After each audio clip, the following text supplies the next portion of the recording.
사실 이 사무엘상 28장은 굉장히 어려운 장이고 난해한 장이고 무슨 말인지 여러분들이 혼자 읽으면 잘 모르는 장이에요. 자, 그런데 예수님을 알기 원하잖아요. 근데 사무엘상 28장에서도 예수 그리스도의 복음이 풍성하게 들어있습니다. 그러니까 여러분 정말 일주일에 한 번 이 예배 자리는 목숨 걸고 지켜야 되는 거예요. 할렐루야. 주님 저 아파도 교회 나가서 쓰러지겠습니다. 이런 각오가 있어야 돼요. 왜 이렇게 신앙이 약해졌습니까 여러분? 에? 자, 그러므로 어떤 상황이든지 주님 앞에 나와 그리스도의 말씀을 들어야 되는 것이죠. 그래야 믿음이 생기는 겁니다.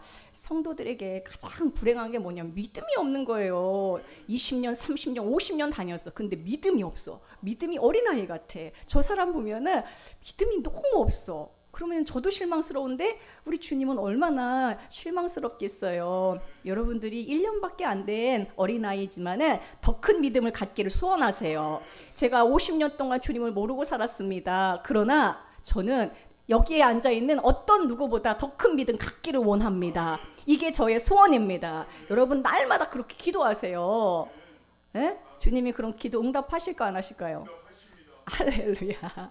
반드시 응답하시는 줄로 믿습니다. 로마서 10장 17절에 뭐라고 나왔습니까? 믿음은 들음에서 나며 들음은 그리스도의 말씀으로 말미암았느니라. 오늘도 그리스도의 말씀을 풍성히 주님께서 우리에게 알려주실 때에 들려주실 때에 우리의 믿음이 생기는 이 시간이 되기를 축복합니다. 아멘.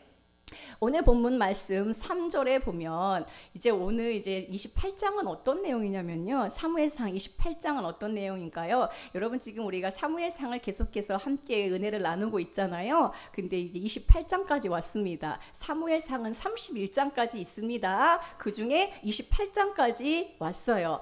28장에 보면은 두 사람이 총체적인 난국에 빠져 있습니다. 한 사람은 다윗이고 한 사람은 사울이에요. 이러지도 못하고 저러지도 못하는 정말로 사방이 다 막혀있어 어떤 결정을 내려야 될지 막막한 현실에 처한 두 사람이 나옵니다. 한 사람은 다윗이고 한 사람은 사울인데 이 난국에 빠진 다윗의 이야기는 우리가 어제 그저께 금요철회 때 말씀을 나누었으니까 그 부분을 영상으로 보시고요. 오늘은 이제 난국에 빠진 두 번째 사람 사울의 이야기입니다. 사울의 이야기예요. 사울이 지금 이러지도 못하고 저러지도 못하는 그러한 상황에 빠졌습니다. 자, 3절의 내용에 보면은 사무엘이 죽었으므로 라고 시작해요. 자, 이것도 굉장히 신비한 말씀인데 사무엘이 죽었으므로 라는 이 표현이 사실은 사무엘상 25장에도 한번 나오거든요. 근데 여기 지금 사무엘이 죽은 이야기가 나오면서 그 다음에 어떤 일이 일어났습니까? 사울이요 그 땅에서 신접한 자와 박수를 쫓아냈다라고 합니다. 자, 사무엘이 죽으니까 사울이 한 행동은 어떤 거예요? 신접한 자와 박수를 쫓아냈다는 거예요. 잘한 일이죠. 아주 잘한 일입니다. 여러분 신접한 자, 박수, 무당, 타로, 점치는 자 절대로 쫓아가면 안 됩니다. 여기 있는 분들 잘 귀담아 들으세요. 내 평생에 절대로 점치는 자, 여러분 지금 막 그 대학생들 젊은 친구들 타로 점 보러 가고요. 권사님들도 제가 점집에 들락달락 한다는 걸 들은 적이 있어요. 믿음의 사람들은 절대로 그런 데 가면 안 됩니다. 옆에 분한테 얘기하세요. 점치는데 절대 가면 안 됩니다. 절대 가면 안 돼요. 그거 큰일 나는 거예요. 에? 지금 사울이 잘한 일은 뭐예요? 신접한 자와 박수를 그 땅에서 쫓아냈다라고 했어요. 근데 어디서 쫓아냈어요? 그 땅에서 쫓아냈다라고 했습니다. 우리 이제 믿음의 성도들도 보면은 이게 미신적이라는 걸 잘 알아요. 점치는 거 이런 거. 그래서 이제 잘 안 갑니다. 안 가야 되고요. 그런데 진짜 어떤 사람이 당신 물을 조심해야 돼. 올해 당신 불을 조심해야 돼. 당신 집안에 지금 올해 자녀들에게 큰 문제가 있어. 그러면 어때요? 마음이? 좀 약간 좀 찜찜하죠? 해요 안 해요? 우리는요 절대로 실패하고 망하는 인생이 아니에요. 물을 조심해 그러면 아 물을 더 가까이 해야 되겠구나. 생명의 물이신 예수님을 더 가까이 해야 되겠구나. 할렐루야. 물 그러면 생명의 주님이 떠올라야죠. 불을 조심해 그러면 성령의 불을 더 가까이 해야 되겠구나. 에? 여러분 그런 진짜 담대한 믿음과 확고한 믿음을 가져야 돼요. 할렐루야. 어디 점집에 돌아다녀요. 에? 우리 성도님 절대 그런 일 있으면 안 됩니다. 우리는 그리고 운명 자체가 사단 마귀가 귀신이 절대 우리 점 못 쳐요. 점 친 거 다 거짓말이에요. 다 잘못해. 만약에 우리를 어떤 점을 쳤어요. 그러나 주님은 그 모든 것을 다 선으로 바꾸십니다. 이 믿음이 있어야 돼요. 아멘. 나에게 어려움이 닥쳐도 이것을 주님이 다 선으로 바꾸시고 협력하여 선을 이루시는, 나는 내 인생은 주님께 붙잡힌 인생이에요. 귀신이 점 못 칩니다. 여기 보면은 사울이 그 무당들 박수 신접한 자를 그 땅에서 쫓아냈다라고 해요. 그 땅뿐만 아니라 우리 마음에서 쫓아내야 됩니다. 아멘. 마음에서 쫓아내지 않으니까 사울이요, 그 이후에 보면은 엔돌에 있는 신접한 여자를 찾아갑니다. 그게 참 오늘 이제 말씀에 여러 가지 이제 우리가 이해하기 힘든 부분이 굉장히 많이 나오거든요. 신접한 자를 다 쫓아냈는데 신접한 자를 찾아요. 막상 자기에게 문제가 닥치니까 블레셋이 쳐들어왔는데, 블레셋을 쳐들어왔는데 하나님께서 응답을 안 하시는 거예요. 어떻게 해야 될지, 꿈으로도 우림으로도 선지자로도 아무 응답이 없으니까 엔돌에 있는 신접한 여자를 찾아갑니다. 여러분 땅에서만 쫓아낼 게 아니라 마음 안에서 완전히 쫓아내야 돼요. 그러려면은 그리스도의 말씀이 계속해서 내 심령에 꽉꽉 차 있어야 돼요. 주의 말씀을 매주 먹어야 됩니다. 그래야 이 귀신 점치는 자들이 휘둘리지 않는 거예요. 아멘. 전볼 시간에 성경을 보세요. 옆에 분한테 얘기해서 전볼 시간에 성경을 보세요. 성경을 모르니까, 말씀을 안 보니까 점쟁이가 뭐 하는 거 타로나 보고 이러고 있죠. 에? 우리 운명은 정해졌어요. 할렐루야. 어떤 운명입니까? 하나님은 우리를 모든 악에서 건지실 뿐만 아니라 그것을 다 선으로 바꾸십니다. 할렐루야. 주님은 우리를 그렇게, 아까 뭐예요? 주의 영원하신 팔 함께하사 항상 나를 붙드시니. 찬송은 그렇게 해놓으시고, 여러분 막 누가 뭐라 그러면은 막 우리 집에 저주가 임했나봐 하면서 3대로 막 무슨 그런 얘기를 왜 듣습니까? 우리는 결코 망하지 않는 인생인 줄로 믿습니다. 자, 오늘 이제 그래서 사울이 이렇게 다 쫓아냈는데 4절에 보니까 어떤 말씀이 나옵니까? 블레셋이 이스라엘을 공격해 오지요. 수렙에 진을 칩니다. 자, 그래서 이제 5절 말씀해 보세요. 사울이 이제 블레셋의 군대를 보고 두려워 떨지요. 5절 말씀 함께 보겠습니다. 자, 블레셋 군대가 쳐들어오니까 사울이 이 블레셋 군대를 보고 두려워서 그의 마음이 크게 떨렸다라고 했어요. 그의 마음이 어떻게 해요? 크게 떨렸다라고 했습니다. 자, 이런 상황에서 사울은 어떻게 합니까? 하나님께 묻지요. 자, 그 다음 말씀 함께 보겠습니다. 7절 말씀, 6절 말씀에 보니까 사울이 하나님께 지금 블레셋이 공격해 왔잖아요. 군대가 왔잖아요. 이걸 어떻게 해야 될지 하나님께 묻습니다. 근데 여호와께서 꿈으로도 우림으로도 선지자로도 그에게 대답하지 않으시죠. 이게 사울의 난국입니다.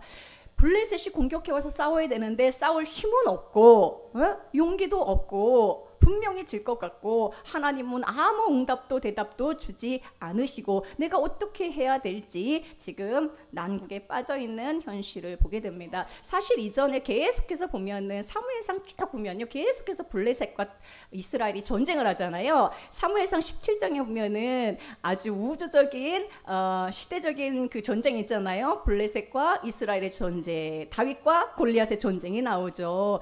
블레셋과 전쟁 한두 번 한 게 아니에요. 그런데 다윗은 어떻게 이 전쟁에 승리했습니까? 너는 칼과 단창으로 나오지만 나는 만군의 여호와의 이름으로 나간다. 이 전쟁이 여호와께 속한 것을 알고 믿음으로 나가면 되는 거예요. 그런데 지금 사울은 그런 믿음이 없는 거예요. 이 전쟁이 여호와께 속한 것이고 만군의 여호와 이름으로 나가면 된다라는 그 믿음이 사울에게는 없는 것이죠. 무엇을 해야 하는지도 알고 있지만 그에게는 뭐가 지금 없는 거예요? 믿음이 없는 거예요. 하나님이 이 전쟁에 승리를 주신다는 그 믿음이 없는 거예요. 여러분 성도들에게도 뭐가 없어서 안타까운 겁니까? 믿음이 없는 거예요. 알긴 알아요. 근데 믿음이 없어요. 예배 참석해야 되는 거 알아요. 기도해야 되는 거 알아요. 아는데 안 하는 거. 하나님이 이것도 나한테 응답해 주시겠어? 안 하는 거, 믿음이 없는 거, 기도해놓고도 믿음이 없는 거, 의심하는 거, 이게 성도들에게 문제입니다. 주님을 신뢰하며 걷는 자에게 반드시 응답하시고 모든 상황을 역전시키는 하나님이신 줄로 믿습니다. 지금 사울의 운명은 싸워야 하는데 사실은 블레셋의 군대를 보니까 너무 두려운 거예요. 이길 수가 없는 것이죠. 자, 어떻게 해야 됩니까? 어떻게 하긴 어떻게, 일단은 하나님께 물어야 되겠죠. 그런데 꿈으로도 우림으로도 선지자로도 하나님이 대답하지 않는 것이죠. 여러분, 정말 사울은 사실 잘한 거예요. 여호와께 묻는 거 정말 잘한 겁니다. 여러분, 다른 데 가가지고 묻지 마세요. 점치는 집에 가가지고 이 문제 놓고 점치지 마세요. 여호와께 물어야 됩니다. 아멘. 누구한테 물어요? 여호와께 물어야 돼요. 주님 앞에 나와서 주님께 물으면 주님이 응답하십니다. 자, 오늘 이 말씀에 보면은 사울에게는 하나님이 응답하지 않으셨다라고 있죠. 그런데 여러분, 모든 말씀은 그리스도 안에서 예가 된다라고 했어요. 아멘. 자, 그리고 이 말씀은요, 우리가 문제가 있을 때, 난국이 있을 때, 어려움이 있을 때 어떻게 해야 되는지, 어디에서 응답을 구해야 되는지 3가지 방법을 알려줍니다. 어떻게 해야 됩니까? 지금 하나님께서 우리에게 응답하시는 방법이 몇 가지가 있어요? 3가지가 있다는 것을 오늘 성경에서 알려주고 있는 거예요. 여러분, 다른 데 가서 점치지 말고 하나님이 이렇게 응답하시는구나. 첫 번째, 꿈으로 응답하십니다. 두 번째, 우림으로 응답하시고, 세 번째, 선지자로 응답하십니다. 할렐루야. 자, 근데 여기서 보니까 꿈으로 응답하신다라고 하니까 내가 꿈을 꾸면 꿈에서 이런 어떻게 해야 될지 꿈에서 알려주는가 보다라고 생각할 수 있지만 그런 꿈을 이야기하는 게 아니에요. 여기서의 꿈은 하나님이 우리에게 주시는 비전을 말합니다. 할렐루야. 하나님이 우리에게 비전을 주세요. 꿈을 주시는데 그 꿈을 어디서 알 수 있느냐, 어디서 찾는가, 어디서 대답을 얻을 수 있느냐, 모든 말씀이 우리에게 주시는 비전이고 꿈이에요. 할렐루야. 창세기 37장에 보면은 형들이 요셉을 향하여 뭐라고 합니까? 서로 이르되 꿈꾸는 자가 오는도다. 그래서 요셉의 별명이 뭐예요? 꿈꾸는 자예요. 요셉은 뭐예요? 드리머예요. Here comes that dreamer. 드리머가 온다는 거예요. 비전을 가진 자, 꿈을 꾸는 자가 누구예요? 바로 요셉입니다. 요셉은요, 형들이 애굽에 자기를 팔아넘겼죠. 종살이를 했습니다. 억울한 일을 당해서 감옥에도 갇혔습니다. 그러나 그가 마지막에 한 고백은 무엇입니까? 50장, 창세기 50장에서 이렇게 고백하고 있어요. 당신들은 나를 해하려고 하였으나 하나님은 그것을 선으로 바꾸사 바꾸시는 하나님을 믿는 거예요. 다시 말하면 꿈을 꾸는 자, 하나님의 비전을 가진 자는 모든 것을 바꾸시는 하나님을 믿는 것입니다. 할렐루야. 여러분, 어떻게 우리는 응답을 받을 수가 있습니까? 성경 안에 모든 응답이 있는데 첫 번째는 꿈으로 응답하시는 건 뭐예요? 모든 말씀을 하나님이 나에게 주시는 비전으로 읽으라라는 것입니다. 이것은 요셉의 이야기만이 아니죠. 성경의 모든 이야기는 이 사람만의 이야기가 아니에요. 요셉의 이야기는 누구의 이야기예요? 나의 이야기고 나의 꿈이고 나의 비전으로 읽으라는 겁니다. 요셉이 종으로 팔려갔잖아요. 그렇죠? 그런데 그를 하나님께서 총리로 세우시고 만인의 생명을 구원하는, 정말로 주님께서 예비한 자로 쓰신 것처럼 모든 상황을 바꾸셔서 나를 그렇게 주님께 쓰임이 되는 사람이 되도록 주님이 만드실 것을 우리는 비전으로 모든 말씀을 봐야 되는 것이죠. 창세기 1장에서 새 생명으로 새로운 창조를 주신 주님의 그 놀라운 비전을 우리에게 봐야 됩니다. 여러분, 창세기 1장을 어떻게 꿈으로 비전으로 읽을 수 있습니까? 주님이 나에게 새로운 창조를 일으키셨구나. 창세기 2장에서 에덴 동산이 나오잖아요.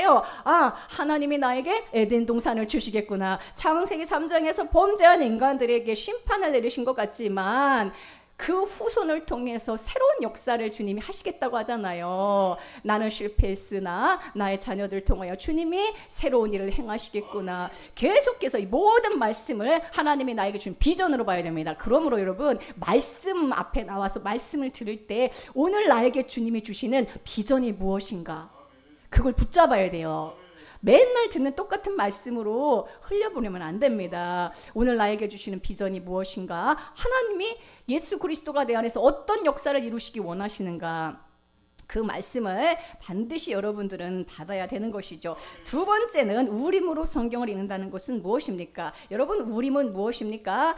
자, 출애굽기 우림이 어떤 것인지 우리 출애굽기 28장 30절에 보면은 너는 우림과 둠밈을 판결 흉패 안에 넣으라고 하거든요. 자, 대제사장의 옷에 대제사장의 에봇이 옷을 입고 있잖아요. 거기에 이제 판결 흉패가 있는데 거기에 뭐가 있어요? 우림과 둠밈이 있습니다. 그래서 여호와 앞에 들어갈 때 그의 가슴에 붙이게 하라는 거예요. 우림과 둠밈은 대제사장의 판결 흉패에 있는 것이죠. 이 두 개의 신성한 주사위를 가지고 그것을 비추어서 말씀을 우리는 보아야 되는 것입니다. 자, 우림으로 성경을 읽는다는 것은 대제사장의 옷에 있는 거잖아요. 그러므로 이 우림으로 읽는다는 것은 제사장의 방법으로 읽으라라는 것입니다. 자, 제사장의 방법으로 읽는다는 것은 무엇입니까? 하나님이 어떻게 응답하시는가? 제사를 통해서, 예배를 통하여 응답하신다는 거예요. 할렐루야. 여러분, 문제가 있습니까? 예배를 통하여 여러분에게 응답을 주십니다. 다른 데 가서 응답 찾으면 안 돼요. 문제가 있고 여러분이 난국에 빠져 있으니까 반드시 예배 자리에 나오면 주님이 응답을 주시는 줄 믿습니다. 아멘. 우림으로 응답하신다는 게 그거예요. 제사장들이 입는 옷, 그 판결 흉패에 있는 이 우림이 우리에게 답을 주는 거거든요. 이 우림이란 뜻은 빛이라는 뜻이에요. 그래서 우림과 둠밈은 빛과 완전이란 뜻입니다. 빛과 온전, 이게 우림과 둠밈이란 뜻이에요. 다시 말하면, 자, 우림이 빛이라는 뜻이니까 빛이신 예수 그리스도를 통해서 보면 된다는 거예요. 나의 인생이 지금 꼬였습니까? 빛이신 예수 그리스도를 통해 보면 되는 거예요. 예수님은 우리 인생의 빛으로 오셨습니다. 어둠을 몰아내는 분이 예수님이에요. 아멘. 모든 말씀, 지금 사울이 난국에 빠져 있고 다윗도 난국에 빠져 있습니다. 이 모든 것을 해결하시는 분은 빛 대신 주님입니다. 그래서 다윗은 난국에 빠졌을 때 하나님께서 행하실 일을 보게 될 것이다. 하나님이 푸실 것이다. 하나님이 해결하실 것이다. 라고 고백을 하거든요. 할렐루야. 그러므로 여러분들은 문제가 있을 때 더 주님께 나와야 되는 줄로 믿습니다. 우림을 통해서 응답을 주신다는 건 뭐예요? 예배를 통하여 빛 대신 주님이 밝히 알려주신다라는 것입니다. 지금 여러분들에게 응답하고 계신 거예요. 여러분 무슨 문제가 있죠? 있어요? 없어요? 그것을 지금 주님이 응답해 주고 있는 거예요. 아멘. 그것을 잘 들어야 돼요. 주님이 어떤 응답을 주고 계시는가. 예배를 통하여 우리에게 응답을 주실 때 때로는 찬송을 통해서, 찬송의 가사를 통해서 응답을 주세요. 저는 오늘 찬송의 가사에서 어떤 은혜를 받았습니까? 주의 영원하신 팔 함께 하사 항상 나를 붙드시니, 항상 나를 붙드시니, 영원하신 팔이 항상 나를 붙드시는구나. 고난 내 영혼이 그래서 주님의 품에 늘 안식할 수 있는구나.